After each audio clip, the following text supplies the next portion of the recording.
I can still feel the heat on my cheeks from that day, like the air itself had been set on fire. The pews were full, sunlight bleeding in through stained glass windows, painting everyone's faces in colors too beautiful for the ugliness that was about to unfold. My hands clutched my Bible so tightly the edges bent, but it wasn't enough to anchor me when Mom's voice sliced through the quiet like a blade. "Look at you," she shouted, loud enough for the choir to stop mid-hymn. "You're nothing but a filthy pig." Heads turned. Whispers rippled through the congregation like static, sharp and cutting. "Please subscribe to our channel and tell us in comments from where are you watching this video." I froze. My throat closed up. The words got stuck there, halfway between wanting to scream and wanting to disappear. I heard my little sister Madison snicker under her breath, and my dad, standing beside her, folded his arms with that cold smirk he always saved for me. "You think God wants someone like you in his house?" Mom sneered, taking one step closer, her heels clicking against the marble floor. "God doesn't want trash in his sanctuary." I felt every pair of eyes in the church burn into me. Old Mrs. Wilson from the prayer group, the choir kids my age, the deacon who taught Sunday school. Shame crawled up my neck, hot and raw. "Mom, please," I started, my voice trembling.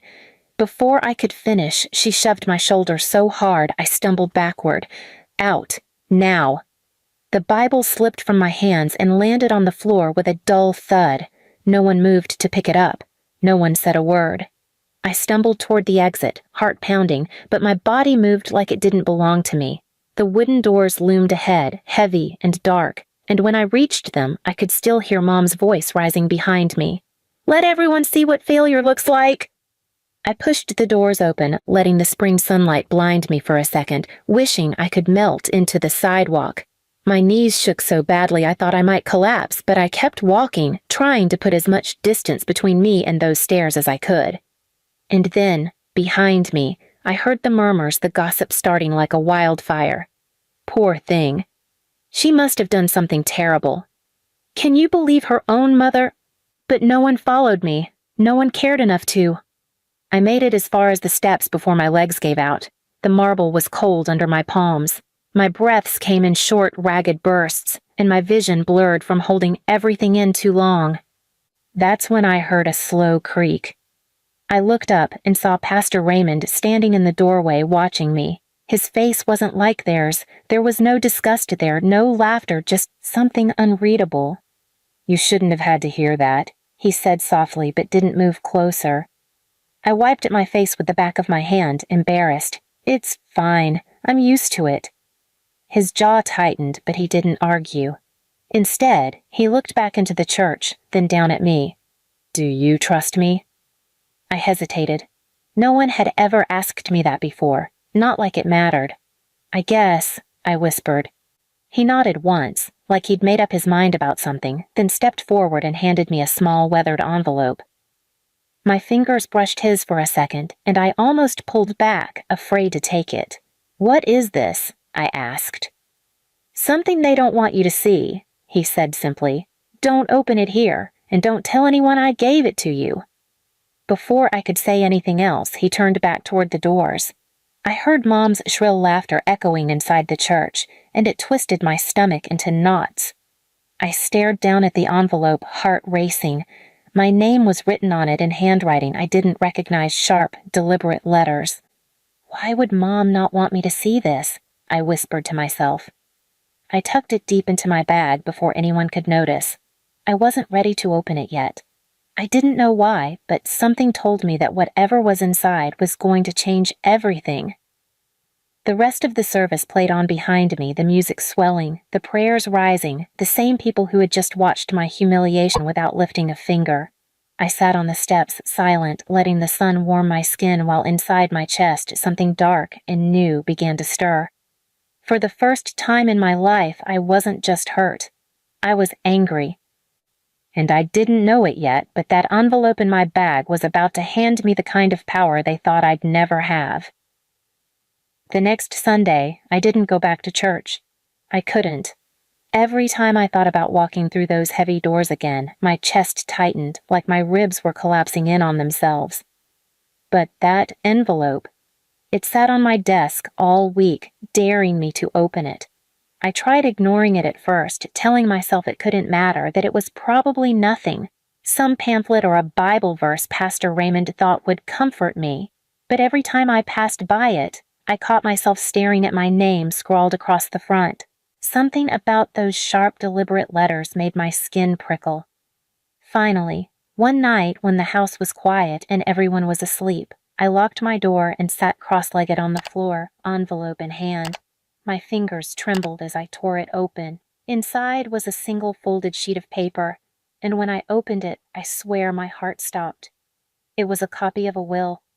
Not just anyone's, it was Grandma Margaret's will. She died 5 years ago, and I'd been told she left everything to Mom and Dad because you're too young to manage anything responsibly. But that wasn't what the will said. In black and white, Grandma had left her house, her savings, and the land she owned to me. Everything. Every single thing. I blinked, shaking my head, reading it again and again, trying to make sense of it. But there was no mistake. At the bottom, Grandma's signature glimmered faintly under the light, real, official, undeniable. Suddenly, every memory from the months after her death came flooding back. The way Mom avoided questions about her estate. The way Dad told me, "You don't need to worry about grown-up stuff." The way my sister Madison suddenly had a brand new car and a full ride to college while I was working double shifts just to keep the lights on. They lied. They stole everything. I folded the will back carefully and sat there for what felt like hours, my hands clenched so tightly my knuckles turned white. At first, I felt hollow, like the ground had dropped out from under me. But slowly, something colder took root, something heavier. They had called me trash in front of the whole church. They had told everyone I was worthless, and all this time they'd been living off what was mine. I couldn't sleep that night. I couldn't stop imagining Mom's smug face when she shoved me in front of everyone, calling me a pig, telling them God didn't want me. I remembered Dad standing there, arms crossed, smirking like my pain was entertainment. Madison, laughing behind her hand, whispering to her friends like I was some inside joke. My entire life, they'd stripped me of dignity, one public humiliation at a time, and I'd let them. I'd believed I deserved it. But now, I held proof in my hands. For the first time, I realized I didn't have to stay quiet anymore. I didn't have to beg them for scraps or endure their cruelty just to belong. I had something stronger than revenge. I had leverage. I didn't act right away. I waited, planned, and watched. I smiled when Mom bragged about Madison's wedding plans, nodded when Dad talked about expanding their property, and bit my tongue when Madison waved around receipts for things bought with my grandmother's money. Weeks passed. I stayed silent. They thought they'd broken me. They thought kicking me out of church humiliated me so badly I'd never dare stand up again. They had no idea. One Saturday morning, Pastor Raymond called me into his office. "I see that look in your eyes," he said, leaning back in his chair. "It's the same one I saw in your grandmother the day she told me she was changing her will." I stared at him. "You knew?" "I didn't know they'd hide it from you," he admitted. I thought maybe you already had what she left you." "Do you know why she left it to me?" I asked quietly. He sighed and handed me a small box from his drawer. Inside was a letter, yellowed with age. I unfolded it carefully, and there, in Grandma's handwriting, I read, "To my sweet Lily, I know how they've treated you. I see it, even if they think I don't. You are not trash, no matter what they say. One day you'll understand why I chose you. Protect yourself. Use this wisely."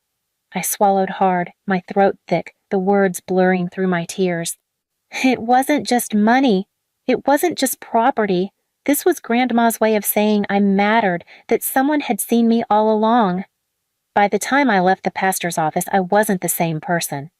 The next Sunday, I walked back into church like nothing had happened. Heads turned as I slipped into the back pew, and I could hear Madison hiss to Mom, "Why is she even here?" Mom's reply was sharp enough to carry. "Ignore her. Pigs always wander back to the trough. I smiled, not because it didn't hurt, it did, but because they still thought I was powerless. They still thought I was the same scared girl they'd humiliated weeks ago. And that was the last mistake they were ever going to make. Because the following week at Madison's wedding, the grand over-the-top affair Mom had poured all her resources into, I wasn't just going to show up. I was going to end their illusion. They had no idea the storm I was about to bring. I stood outside the grand church where Madison's wedding was about to begin, the same church where my mother had once shoved me, called me a pig, and humiliated me in front of the entire congregation. Back then, I'd walked out shaking, broken, and convinced I was worthless. But today, I wasn't the same person. I adjusted my dress, clutching the worn leather folder under my arm, the folder that held Grandma Margaret's will, her handwritten letter, and one document I'd spent weeks preparing.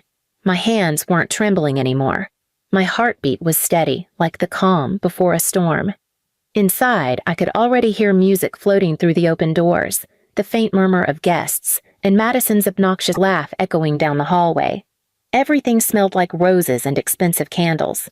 I stepped in slowly, my heels clicking against the polished floor, and every head turned.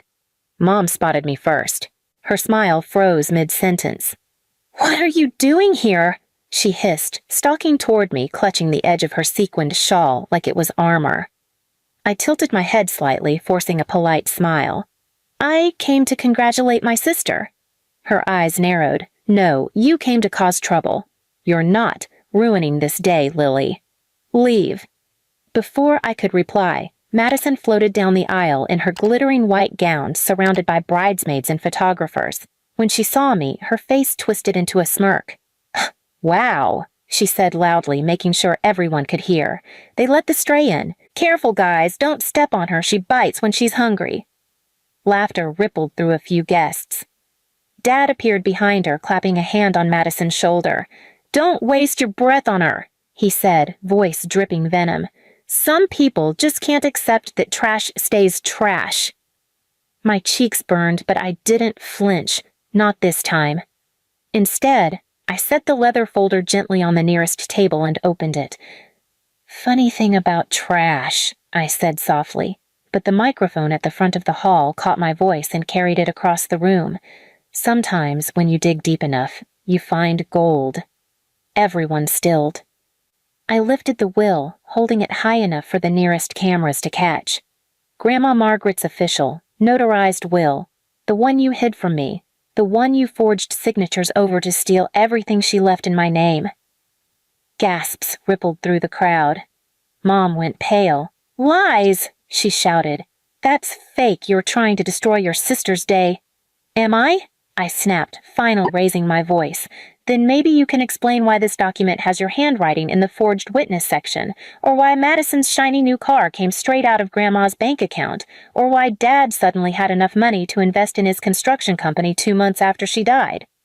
I turned toward the guests, Madison's fiancé, his wealthy parents, her bridesmaids, the pastor who'd been my unexpected ally. This family has been living off theft. They called me worthless, a pig, trash, but they've been feeding off what wasn't theirs for years. For a moment, the silence was so sharp it hurt. Then Madison screamed, "You don't get to ruin this for me. You've been jealous of me since we were kids, and now you're making up stories to get attention." I reached into the folder again, pulling out the final document, a signed agreement from Grandma's old attorney. "Actually," I said, my voice steady, "I've already filed charges. Everything's frozen, the house, the accounts, even this wedding venue. By the end of today, you'll all have to answer for what you stole." I walked toward Madison slowly, my heels clicking like thunder in the silent hall. I stopped just close enough for her to hear me without anyone else catching it. "You called me nothing," I whispered, "but now everything you have belongs to me." Her face crumpled. Behind me, Dad lunged forward, but Pastor Raymond stepped between us, his voice like steel. "Enough! You brought this on yourselves!"